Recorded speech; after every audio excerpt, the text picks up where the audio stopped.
Hello everyone, welcome to PCTV. Pushpa 2 icon star Allu Arjun, creative director Sukumar కాంబోలో తెరకెక్కుతున్న పుష్ప 2 సినిమాపై ఎలాంటి బజ్ క్రియేట్ అయిందో అందరికీ తెలిసిందే. ఈ మూవీ కోసం ఎంతో ఆసక్తిగా ఎదురు చూస్తున్నారంతా. పుష్ప 1కి మించి సీక్వెల్ ఉంటుందని అంతా ఆశిస్తున్నారు. దీంతో సుకుమార్ కూడా ప్రతి విషయంలో చాలా జాగ్రత్తలు తీసుకుంటున్నారు.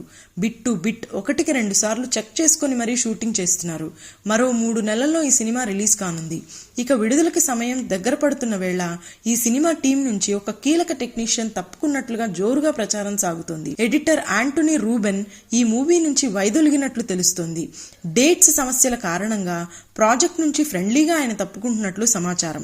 తప్పనిసరి పరిస్థితుల్లో వేరే కమిట్మెంట్స్ వల్ల ప్రాజెక్ట్ కి బాయ్ చెప్పినట్లుగా టాక్ నడుస్తోంది. 3 ఏళ్ల క్రితం వచ్చి బ్లాక్ బస్టర్ హిట్ అయిన పుష్ప ది రైస్ తో పాటు జవాన్, బిగిల్, మెర్సిల్, వివేకం వంటి అనేక సూపర్ హిట్ సినిమాలకు యాంటోనీ రూబెన్ ఎడిటర్ గా వ్యవహరించారు.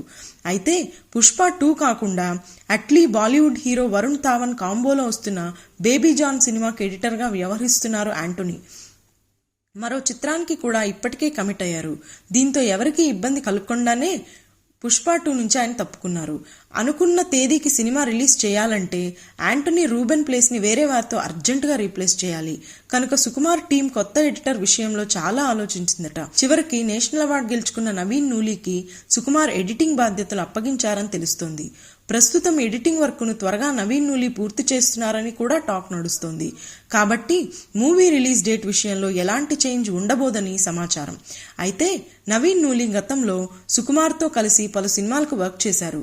నాన్నకు ప్రేమతో, రామ్ చరణ్, రంగస్థలం చిత్రాలకు ఆయన ఎడిటర్ గా వ్యవహరించారు. ఇక అల్లు అర్జున్ తో కలిసి అలా వైకుంఠపురంలో మూవీ కోసం వర్క్ చేశారు. ఇప్పుడు పుష్ప 2తో పాటు పవన్ కళ్యాణ్, సుజిత్ కాంబోలో వస్తున్న ఓజీ మూవీకి ఎడిటర్ గా వ్యవహరిస్తున్నారు. మొత్తానికి బన్నీ ఫ్యాన్స్ కి వర్రీ అవ్వద్దని, ఆగస్టు 15వ తేదీ మూవీ పక్కాగా రిలీజ్ అవుతుందని అందరూ చెప్తున్నారు.